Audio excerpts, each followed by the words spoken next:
औज़ुबिल्लाहिमिनश्शैतानिर्रजीम बिस्मिल्लाहिर्रहमानिर्रहीम। अस्सलाम वालेकुम dear students, welcome to my YouTube channel. तो इस वीडियो में मैं आज आपके साथ एसओसी 101 इंट्रोडक्शन टू सोशियोलॉजी के जो करंट मिड टर्म के पेपर्स हैं वो शेयर करूंगा।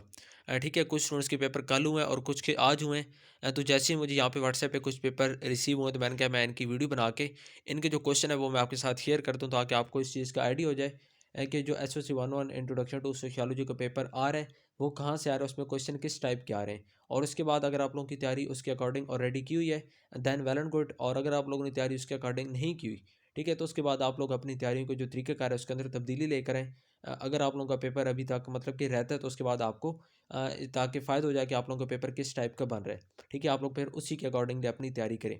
अब यहाँ पे देखिए पहला जो एसओसी का पेपर की तरफ जाने से पहले जो एसओसी 101 है तो ये एक वीडियो में एक मुश्किल बुक समझी जाती है। ठीक है, इसका पेपर जो होता है काफ़ी कंसेप्चुअल होता है और इसमें जो पास्ट फाइल होती हैं वो भी आपकी मतलब कि बिल्कुल हेल्प नहीं करती। हाँ, अगर किसी की लक हो और तो उसको कुछ ना कुछ एमसीक्यूज़, ठीक है, आप कह सकते हैं 5 एमसीक्यूज़ 6 एमसीक्यूज़ रिपीट हो जाते हैं। लेकिन उसके अलावा मैं आपको यही कहूँगा कि आप लोग पास्ट फाइल पे बिल्कुल भी इस बुक के लिए रिलाय ना करें। ठीक है, वैसे जो वीयू की पेपर्स होते हैं पास्ट फाइल से आ जाते हैं, लेकिन एसओसी 101 में अगर आप लोग इस तरह करेंगे कि आप लोग पास्ट पेपर करेंगे और बाकी तमाम चीज़ों को आप इग्नोर कर देंगे तो उसके बाद आपको इस बुक में जो नंबर हैं वो आपको मतलब कि अच्छे नंबर नहीं मिलेंगे। ठीक है, और अगर आप लोग चाहते हैं कि आपका इस बुक में रिजल्ट अच्छा है तो उसके लिए आपको पीपीटी स्लाइड्स और उसके अलावा हैंडआउट्स और जो शॉर्ट लेक्चर्स होते हैं मतलब कि प्रॉपर्ली आपने इस बुक में स्टडी करनी होगी।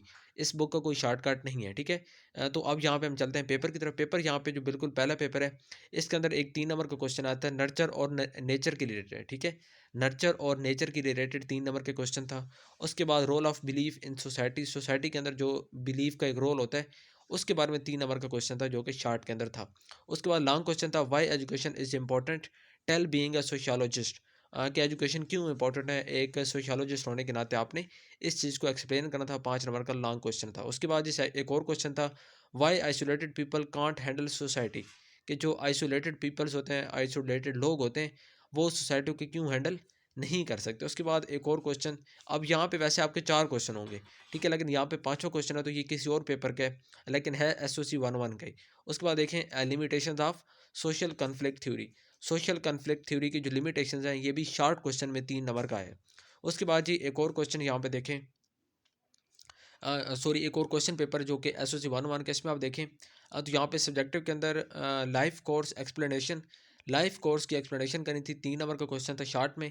उसके बाद एक और शार्ट में था 3 नंबर का रोल स्टैंड के बारे में।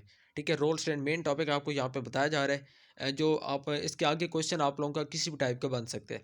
ठीक है, उसमें रियल लाइफ को रिलेट किया जा सकता है, उसमें कोई भी आपका क्वेश्चन बन सकता है, इसलिए आपने इन टॉपिक्स को अच्छे अंदाज में कर लेना है। उसके बाद जी डब्ल्यू रेकलेस की थ्योरी है, 5 नंबर की लॉन्ग क्वेश्चन आई है। उसके बाद your views about specification agree और डिसएग्री, कि आप जो स्पेसिफिकेशन है सोशियोलॉजी में उसके साथ आप एग्री करते हैं या डिसएग्री करते हैं। ये 5 नंबर का क्वेश्चन था जिसको आपने एक्सप्लेन करना था। उसके बाद एक और पेपर है, उसके अंदर देखें white collar crime and 5 examples of white collar crime.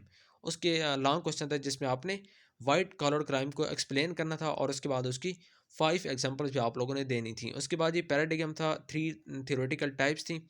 उसके बाद एक और क्वेश्चन था role of culture in socialization, socialization के अंदर जो कल्चर का रोल होता है वो था। उसके बाद if you are selected by Punjab government to collect data for population distribution describe 5 using which you collect data.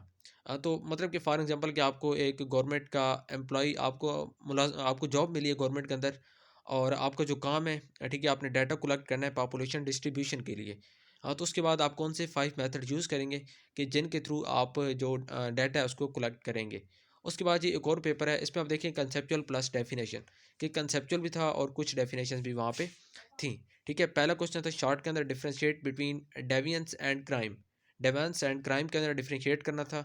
उसके बाद cumulative and verifiable characteristics of scientific statement, ठीक है, इनके दरमियान जो इनकी कैरेक्टरिस्टिक्स लिखनी थी क्यूमुलेटिव एंड वेरीफाइबल, क्यूमुलेटिव और उसके बाद वेरीफाइबल कैरेक्टरिस्टिक्स जो होती हैं साइंटिफिक स्टेटमेंट की उनको लिखना था। उसके बाद एक और क्वेश्चन था जो कि लॉन्ग में था any example of some same status ascribed and achieved in different situations. ठीक है, उसके बाद एग्जांपल देनी थी इसकी एस्क्राइब्ड स्टेटस की और उसके बाद जो अचीव्ड स्टेटस होता है इन दोनों की एग्जांपल्स किसी भी डिफरेंट सिचुएशन के अंदर। उसके बाद जी एक और क्वेश्चन था जो कि लॉन्ग में ही था control explanation, social control explanation. उसके बाद एक और पेपर है, उसी के क्वेश्चन यहाँ पे साथ लिखे हुए हैं। Any three diverse nature of society by committee. उसके बाद जी आप लोगों का जो उसी पेपर का पांचवा क्वेश्चन एक और क्वेश्चन है, ठीक है, उसका any three diverse nature of society by Comte. तो उसके बाद छठा क्वेश्चन था एक और पेपर का, illegitimate opportunity provides more chances of crime or not. तो ये भी लॉन्ग क्वेश्चन है। उसके बाद एक और S S C one on mid term का जो कि करंट पेपर है, आज का ही पेपर है। इसमें देखिए पहला शॉर्ट क्वेश्चन 3 नंबर का है कि what do you think of hierarchy of offices in bureaucratic characteristics.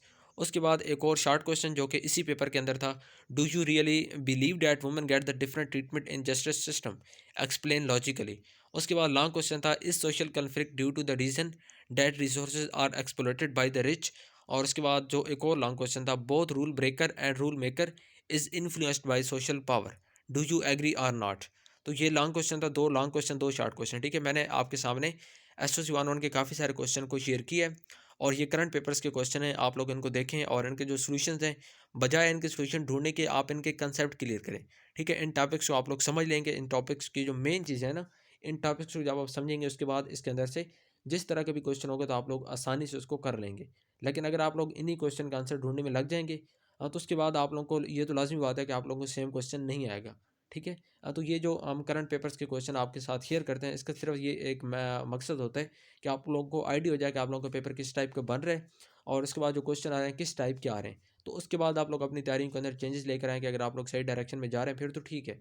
लेकिन अगर आप लोगों की डायरेक्शन ठीक नहीं है, तो फिर आप इसमें देखें कि आप लोग मतलब कि आप लोग अपनी डायरेक्शन को चेंज करें इस पेपर के अकॉर्डिंगली, ठीक है। और अगर आपको फिर भी एस ओ सी वन की कहीं पर मसला होता है तो कमेंट्स बॉक्स में लाजमी बात करें, इंशाल्लाह आपको टाइमली रिप्लाई मिलेगा।